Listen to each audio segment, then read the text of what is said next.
Avant de plonger dans cette histoire incroyable, pensez à vous abonner à la chaîne et à activer la cloche. Ici, chaque récit a quelque chose à dire, et vous ne voudrez pas en manquer un seul. C'était une soirée chaude et humide dans une petite ville des États-Unis, une de ces nuits où le moindre bruit semble plus fort que d'habitude. Dans un quartier réputé pour ses tensions, un groupe de policiers patrouillait, déjà tendu par des rumeurs et des conflits raciaux non résolus. Ils ne savaient pas qu'une seule erreur allait changer leur vie à jamais. Au cœur de cette nuit, le fils d'un agent du FBI, un jeune homme brillant mais discret, circulait dans la ville pour rejoindre un ami. Par hasard, ou peut-être par une succession tragique de malentendus, il se retrouva face à ces officiers, dont le jugement avait été obscurci par le racisme latent et la suspicion. Ce qu'ils prirent pour une menace était en réalité l'innocence. Une confrontation éclata. Dans un instant de panique et d'aveuglement, ils firent ce qu'ils ne devaient jamais faire. Le fils de l'agent du FBI fut tué. Personne dans la patrouille n'avait idée de l'identité de ce jeune homme.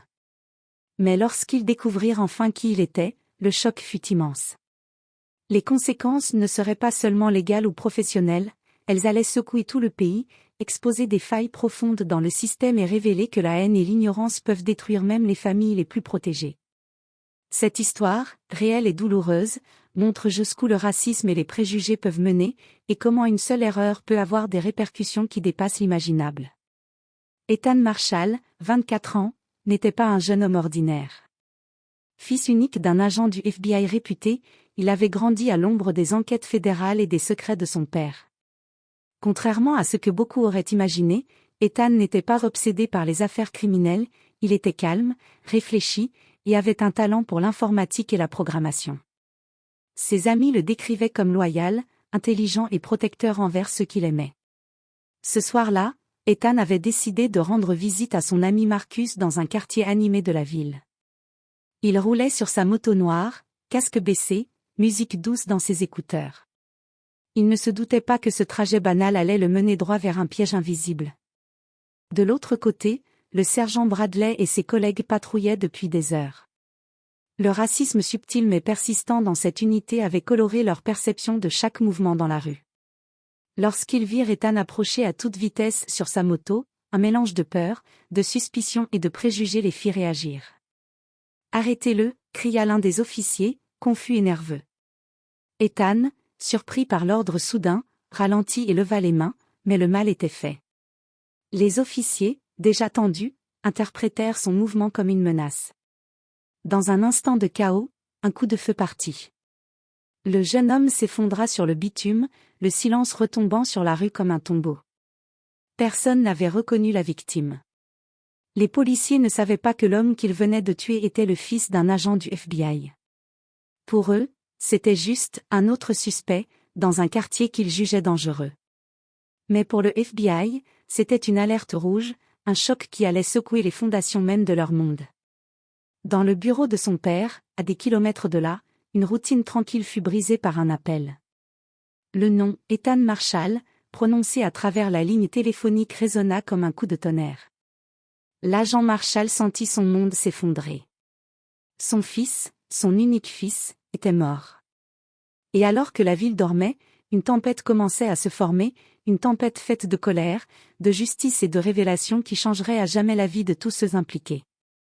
Le bureau du FBI bourdonnait d'activité comme une ruche, mais pour l'agent Marshall, tout était devenu silencieux et lourd. La voix au téléphone avait prononcé le nom de son fils avec une froideur bureaucratique qui le fit vaciller, Ethan Marshall, victime d'une fusillade. Il sentit son cœur se briser en 1000 morceaux. Chaque pas qu'il fit vers le lieu de l'incident était comme marcher dans un cauchemar réveillé. Ses collègues essayaient de le retenir, de le calmer, mais il ne voulait aucune consolation. Il devait comprendre. Il devait savoir qui avait fait ça et pourquoi. Pendant ce temps, dans le quartier, les policiers qui avaient tiré étaient encore sous le choc. Ils pensaient avoir neutralisé un suspect dangereux, mais le visage innocent de la victime sur le bitume commençait à les hanter. Personne n'avait vérifié ses papiers. Personne n'avait su qu'Ethan Marshall était le fils d'un agent fédéral respecté. L'ignorance allait leur coûter cher. L'agent Marshall arriva sur les lieux. Le ruban jaune de la police ondulait sous la brise nocturne. Les enquêteurs du FBI avaient déjà commencé à sécuriser la scène, prenant des photos, récoltant des preuves. Le sergent Bradley, tremblant, reconnut le père de la victime. La couleur monta à son visage. La peur et la culpabilité se mélangeaient dans un cocktail dévastateur. « Vous êtes Marshall ?» balbutia-t-il, incapable de soutenir le regard de l'homme. « Oui », répondit froidement l'agent. « Vous savez que vous venez de tuer mon fils ?» Le silence fut absolu. Aucun mot ne pouvait effacer l'irréparable. Mais la vraie tempête venait à peine de commencer. L'agent Marshall, combinant son rôle de père brisé et d'officier du FBI, allait déclencher une enquête interne et fédérale implacable. Chaque action des policiers serait scrutée. Chaque détail de cette fusillade serait analysé sous la lumière crue de la loi et de la justice. Bradley et ses collègues comprirent l'ampleur de leur erreur. Ils avaient tué quelqu'un d'ordinaire à leurs yeux, mais extraordinaire dans l'univers du FBI. Et maintenant, ce qui semblait être une simple bavure allait devenir l'affaire la plus explosive de leur carrière, mettant en lumière le racisme, les préjugés et l'incompétence fatale qui avaient conduit à la mort d'Ethan. L'ombre de la vengeance, de la justice et du chagrin s'étendait déjà sur eux. Et personne ne ressortirait indemne de cette nuit tragique. Les jours qui suivirent la mort d'Ethan Marshall furent un tourbillon de médias, d'enquêtes et de confrontations.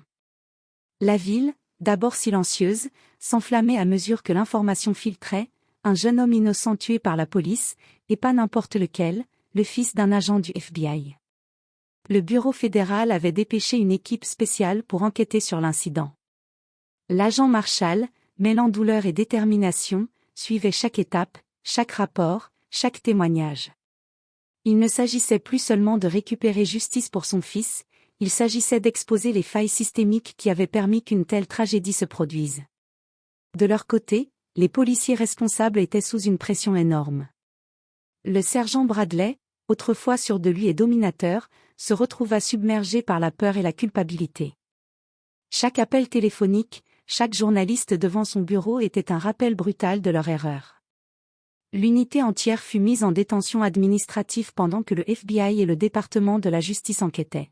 « Vous comprenez maintenant ce que vous avez fait ?» demanda l'agent Marshall lors de l'interrogatoire. « Nous ne savions pas, c'était une erreur, nous pensions qu'il représentait une menace, » bredouilla Bradley. « Une erreur ?» rétorqua Marshall avec froideur. « Mon fils est mort. Et vous n'aviez aucune excuse. » La tension monta à son paroxysme lorsque les médias locaux et nationaux révélèrent l'identité de la victime.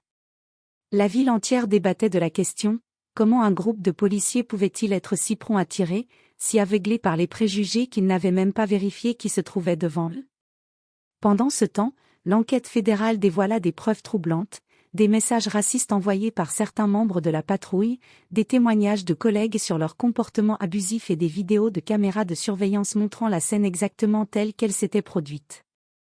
L'innocence d'Ethan était indiscutable et la responsabilité des policiers claire. Mais l'agent Marshall n'était pas seulement motivé par la vengeance, il voulait que ce drame serve de leçon.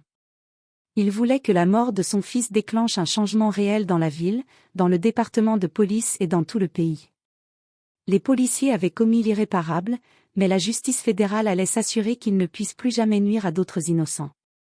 Le choc et l'émotion étaient palpables. Les familles, les collègues et la population attendaient le jugement avec anxiété, mais pour l'agent Marshall, le combat venait à peine de commencer. Chaque jour apportait de nouvelles révélations, de nouveaux défis et une seule question, est-ce que justice serait enfin rendue pour Ethan ? Le procès des policiers responsables commença quelques mois après la tragédie. La nation entière suivait l'affaire, captivée par cette histoire où le racisme, l'erreur et la tragédie se mêlaient à la puissance du système judiciaire. L'agent Marshall, présent à chaque audience, était à la fois un père brisé et un représentant inflexible de la loi. Les procureurs fédéraux exposèrent méthodiquement les faits, la patrouille avait ignoré tous les protocoles, tiré sur un jeune homme innocent, et ce, dans un contexte de préjugés raciaux manifestes. Les vidéos de surveillance, les témoignages de témoins et les messages privés des policiers mirent en lumière un schéma troublant de comportement abusif et d'intolérance. Le sergent Bradley, assis dans le box des accusés, ne pouvait plus nier la réalité.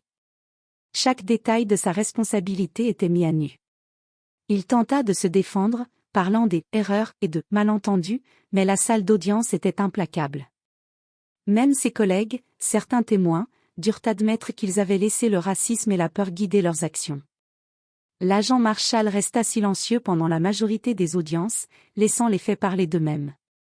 Mais lorsqu'il prit la parole, sa voix résonna avec une force glaciale et déterminée. « Mon fils, Ethan Marshall, n'était pas un criminel. Il était un fils, un ami, un être humain. Vous l'avez pris pour rien. Et vous devez maintenant répondre de vos actes. » Les juges et les jurés, touchés par la gravité des preuves et l'émotion palpable de la famille, rendirent finalement leur verdict, culpabilité totale pour homicide involontaire aggravé et violation des droits civiques. Les peines furent sévères, à la hauteur du traumatisme causé, envoyant un message clair à toute la force policière et à la nation: aucune vie innocente ne peut être ignorée, et les préjugés ont un prix. Malgré le verdict, rien ne pouvait ramener Ethan. Mais pour l'agent Marshall et sa famille, la justice avait apporté une forme de réconfort. Le combat d'Ethan n'avait pas été vain, il avait exposé le racisme, l'incompétence et l'aveuglement du système, et il avait forcé le pays à confronter ses propres failles.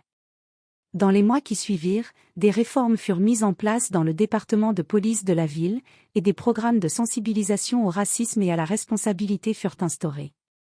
L'histoire d'Ethan Marshall devint un symbole, un rappel que la vigilance, la justice et la vérité doivent toujours triompher sur la peur et les préjugés. Et bien que le vide laissé par sa disparition ne se referme jamais complètement, sa mémoire devint un phare, éclairant la route pour ceux qui se battent contre l'injustice et la discrimination.